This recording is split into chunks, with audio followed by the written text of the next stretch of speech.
27 anyos na babae dakop sa isinagibong entrapment operation kan CIDG huli sa pagpapabakal din illegal na ivermectin asin lianwa na gamot kontra COVID-19. We report ni Char Brahiles.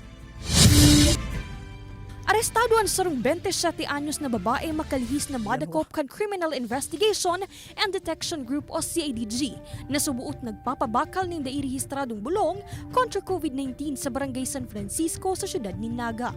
Sigon kay Police Lieutenant Colonel Eric Villarete kan CIDG Camarines Sur, antes ang operasyon, nagkapirang beses sindang nagkondisir ng test buy kontra sa suspect na pigbistong si Cecilia Katakutan huli sa pagpapabakal ng bulong na ivermectin asin lianwa. Entrapment operations through bypass operation ng alleged or suspected na pinagbabawal na gamot. Conduct tayo ng 2 test buy operations tapos yung nakuha natin, pina-examine natin, then dinala sa FDA. Na-recover digdi ang 20 kahon ng lianwa, 200 na pidaso ng ivermectin, 1,000 pesos na kwarta asin budol money.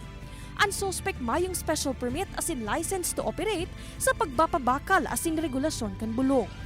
Dugang pa ni Villarete ang ivermectin asin lianwa, limitado sana sa mga ospital na igwang special na rehistrasyon sa irarom kan Food and Drug Administration o FDA.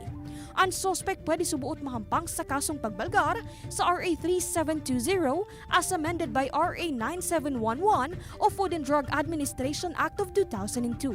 Huwag natin tangkilikin yung mga unauthorized selling of illegal drugs, lalo na yung mga walang license to operate para magtinda ng mga gamot na ito. Para hindi tayo maiwasan natin yung mga karagdagang mangyayari sa ating kalusugan kasi nakakasama po pag walang prescription. Sa ngunyan, padagos pa man subuot na pigbeberipika kung si isay ang supplier kan suspect.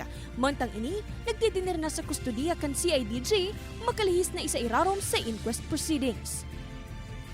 Kaibanan si Carlo Abonita, Char Brahiles, Balitang Bicolandia.